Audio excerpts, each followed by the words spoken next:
Thank you so much everyone. मैं बार बार कहती हूँ हमारा ये गरीब लोगों का आंदोलन है भाई, दिहाड़ी मजदूर वाले हैं, सुबह कुआं खोते शाम को पानी पीते, संख्या में मत जाना। टेस्ट करने का टाइम अगर आएगा ना, एक बार करके देख लेना, फिर हम तुम्हें बताएंगे हम क्या है तुम क्या हो। और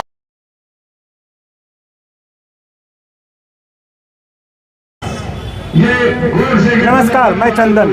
स्वागत है आपका अंग महाजनपद के सबसे पुराने और भरोसेमंद न्यूज़ प्लेटफॉर्म अंगवानी पे। दिल्ली यूनिवर्सिटी के बारे में बताने की कुछ ज़रूरत है ना। आजकल आप जब दिल्ली यूनिवर्सिटी का नाम लेते हैं तो एक नाम और आपको सुनने को मिलता है, वो नाम है प्रोफेसर रितु सिंह का। रितु सिंह पिछले करीबन 40 से 50 दिनों से धरने पर बैठी हुई है आर्ट फैकल्टी के गेट के ऊपर। हम इधर से गुजर रहे थे, हमें भी उत्सुकता हुई कि आखिर एक प्रोफेसर क्यों धरने पे बैठी हैं। आइए हम रितु सिंह हमारे साथ हैं, रितु सिंह से ही जानते हैं कि क्या कारण था और क्यों वो धरने पे 40 से 50 दिन हो गए वो धरने पे बैठे और कोई शायद उनको सुनने नहीं आ रही। रितु सिंह जी, आपका स्वागत है। क्या है मामला, क्यों 40 से 50, आज 40वां दिन है शायद आपका, क्यों बैठी है आप धरने पे? जब आप छोटे शहरों से आगे बड़े विश्वविद्यालय में पढ़ने का सपना देखते हैं तो आपको लगता है कि जो छोटे शहरों में हरकतें होती है वो बड़े विश्वविद्यालय में नहीं होगी। मल्टीकल्चरल यूनिवर्सिटी है, हर जाति हर धर्म के लोग यहाँ पे होंगे, यहाँ पे बहुत एक्सेप्टेंस होगी। लेकिन जब आप इस विश्वविद्यालय में पढ़ के पढ़ाने जाते हैं तो जब आपका टकराव कुछ ग्रस्त मानसिकता के जातिवादी लोगों से होता है तो वो आपकी पर्सनालिटी, आपके अंदर जो पोटेंशियल है, आपके अंदर जो टैलेंट है उसको बर्दाश्त नहीं कर सकते। तो वो आपको क्या करते हैं ना, पूरी कोशिश करते हैं प्रताड़ित करने की। आपको वो गंदे गंदी शब्द करेंगे ताकि आपका हौसला टूटे, आपके अगेंस्ट लोगों को उकसाएंगे। फिर इस तरीके के लोग क्या करते हैं, आपको सामने से जब उनको लगता है कि कोई रिएक्शन नहीं आ रहा फिर अंदर से काटेंगे। ये मेरे साथ डॉक्टर रितु सिंह को साइकोलॉजी की प्रोफेसर दौलत राम कॉलेज में मैंने पढ़ाया। डॉक्टर सुनीता रॉय जो है प्रिंसिपल है उस कॉलेज के, उन्होंने ये हरकत मेरे साथ करी। नंबर ऑफ ओकेजन में कम किया, मैंने एक ही साल वहाँ पढ़ाया। बहुत बदतमीजी करती थी, गंदी गंदी बातें बोलती थी आपको जी। वो मेरे मैं तो चलो मैंने संघर्ष किया और आवाज उठाई, मेरे से पहले वो न जाने कितने लोगों के साथ ये कर चुकी हैं जो बेचारे नहीं बोले। अच्छा, कोई जो विशेष जाति से संबंध रखते थे? विशेष जाति से, SC/ST से नफरत करती हूँ बहुत ज्यादा, OBC भी बट SC/ST खास। तो जो जिस पुराने कॉलेज, अभी यहाँ प्रिंसिपल है, इससे पहले वो कालिंदी कॉलेज में प्रोफेसर, सिर्फ प्रोफेसर, यहाँ जो प्रिंसिपल उस कॉलेज में इन्होंने जब टीचर इंचार्ज थी फिजिक्स डिपार्टमेंट की, इतने लोगों को SC/ST के तंग किया, OBC के परेशान किया, उनके अटेंडेंस फोर्स कर देती, फर्जी दस्तावेज उनको बना के तंग करती से वो करती नहीं, कोई उनका विरोध नहीं किया? बचती रही ना, सेटिंग पैसे वैसे खिला के बचती रही, उनका यही काम है। लेकिन उसके बाद उन्होंने बहुत ही गंदा काम किया। जो वहाँ की अनुला मौर्य जी प्रिंसिपल थी कालिंदी कॉलेज की, जहाँ पे टीचर थी, वो SC समाज से, इन्होंने इतना तंग किया, इतना टॉर्चर किया कि उन्होंने ना यूनिवर्सिटी को लिखाई, चिट्ठियाँ लिखी थी इनके व्यवहार के बारे में कि मैं एक दलित समाज से लेडी आती हूँ, ये लो इनका पास रिकॉर्ड देखो, ये ऐसे करती आई है, बाकी SC/ST मेरे साथ भी करिए, जबकि मैं प्रिंसिपल, ये किसी की नहीं मानती है। ये बहुत एग्रेसिव और गुंडा बिहेवियर से इस तरीके की चीज़ें करती है और बार बार कहती है मेरे बहुत ऊपर कनेक्शन है, क्या कर रहे हैं। तो वो चिट्ठी जो उन्होंने यूनिवर्सिटी को HRD UGC को लिखी थी, जब मेरी इन्वेस्टिगेशन हुई मेरे केस में, वो सारी प्राप्त हुई वहाँ से। अब वो पता चलता है कि ये नहीं मेरे से पहले भी करती है लेकिन बचती है, लेकिन यहाँ बचना मुश्किल हो गया। यहाँ पे जब इन्होंने, मैं जब हाईकोर्ट में जब गलती से निकाल दिया इलीगली, हाईकोर्ट में जब गई तो वहाँ पे नहीं बोल सकती ना कि मेरे को आपको निकाल दिया। कब कौन किस साल? 2020 अगस्त में। अच्छा, और आपने यहीं पढ़ाई अपनी यहीं पे की, उसका यहीं डिपार्टमेंट से मैंने PhD किया, 4 कदम पे साइकोलॉजी। अच्छा, यहीं आपने पढ़ाई के पीछे दौलत राम कॉलेज, यहीं आपने पढ़ाई की, यहीं पे आप प्रोफेसर बनी। उसके बाद जो भी हुआ उन्होंने निकाल दिया आपको अगस्त 2020 में।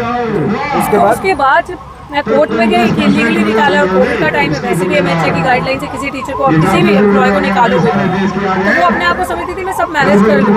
कोर्ट में जब कोर्ट में पूछा के साथ क्यों किया, कोर्ट में तो नहीं बोलेंगे ना कि मैं जातिवादी मानसिकता से पीड़ित हूँ, मेरे को SC/ST लोग पसंद नहीं। और खासकर इनमें जो ब्राइट टैलेंट है, मैं उनके अगेंस्ट जो मेरी दलाली और चाटुकारिता नहीं करती। कोर्ट में डॉक्यूमेंट्स देने पड़ेंगे, प्रूफ।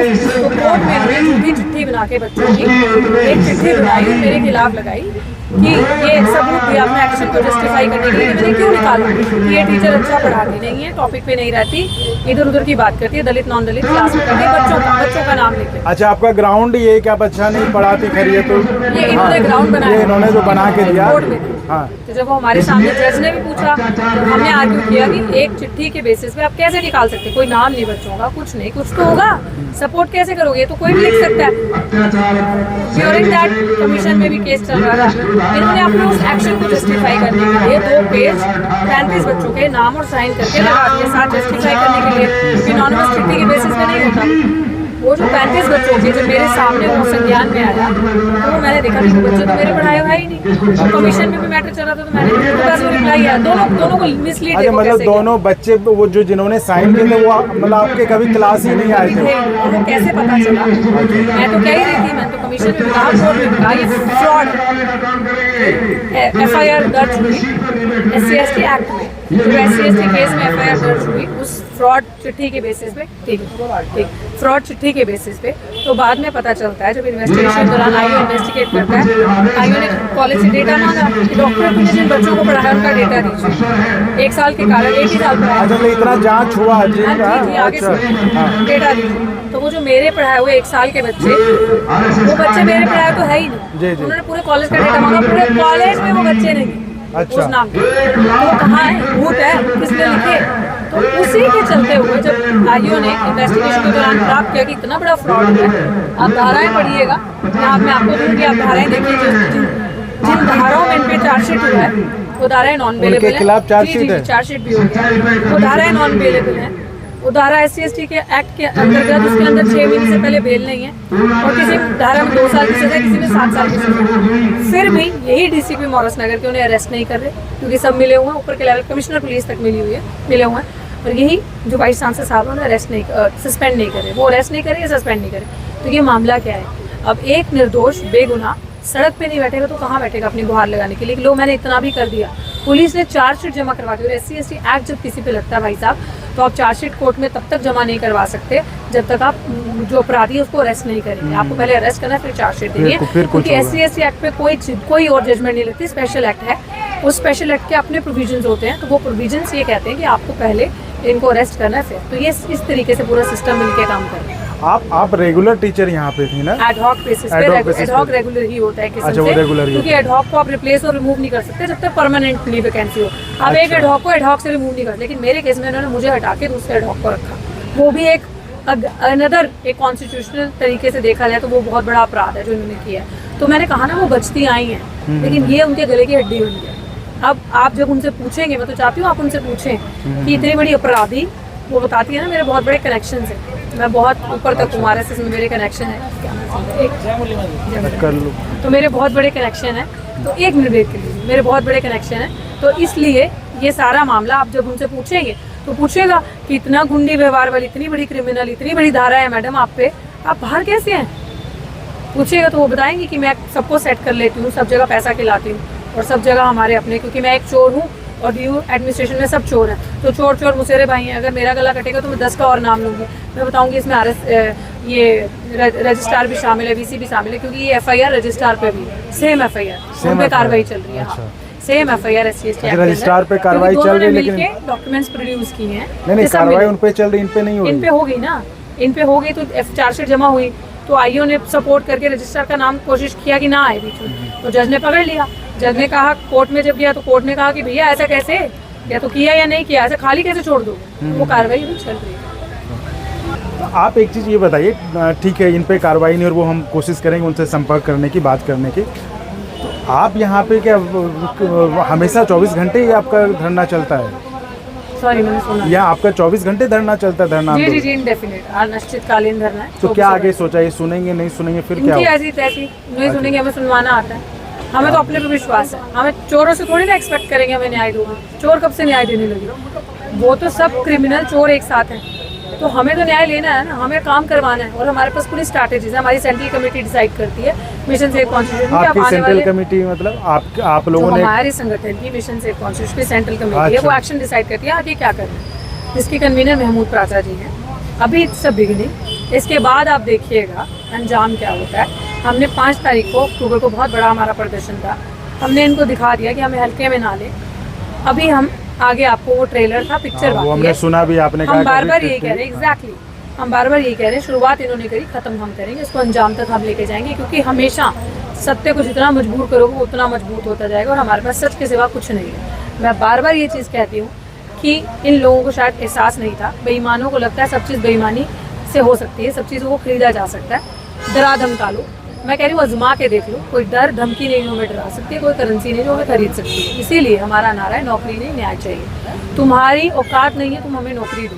तुम तो करप्टेड पीपल हो जो यहाँ पे बैठे हो, पैसे के जुगाड़ में नौकरियाँ देते हो, अच्छे अच्छे मेरिट वालों को नौकरियों से बाहर निकाल दिया, 100% डिस्प्लेसमेंट करती है एडहॉक से परमानेंट कराने के लिए। इनके तमाम सबूत ऐसे हमारे पास है, वो आने वाले टाइम पे हमारी अन्य प्रेस कॉन्फ्रेंसेज होगी, हम आपको बताएंगे ये कितने बड़े क्रिमिनल्स हैं जो यहाँ। एक चीज़ बताइए, आप अभी कह रही थी, मैं यहाँ पे था, वो सुना भी हमने कि कुछ मतलब जो छात्र संगठन है वो शायद मदद नहीं कर, उनको शायद डर है, संगठन आ रहे हैं, लेकिन जो अपने आप को बहुत दलित हितैषी कहते हैं, जो अपने आप को कहते हैं लाल सलाम और कहते हैं कि जय भीम ब्राह्मणवाद के ऊंचे ऊंचे नारे लगाते हैं, वो इतने बड़े हरे घास में हरे सांप वाले कम्युनिस्ट लोग हैं। उन लोगों से हमारे दलित लोगों को डर के रहना है, बच के रहना है, क्योंकि वो लोग आपका भविष्य खराब करेंगे। आप लोगों की भीड़ वो इसलिए जुटाते हैं, वो सब ब्राह्मणवादी मानसिकता से पीड़ित लोग हैं। आपकी भीड़ इसलिए जुटाते हैं दलितों की कि डंडे वंडे खाएंगे, केस आए इन पे और हम मरने पे राजनीति करें। रोहित वेमुला पे कम्युनिस्ट लोगों ने इतने लाल सलाम करके जय भीम ब्राह्मणवाद मुर्दाबाद करके करा, मूवमेंट तैयार किया, नहीं रहे, एग्जैक्टली नहीं रहे।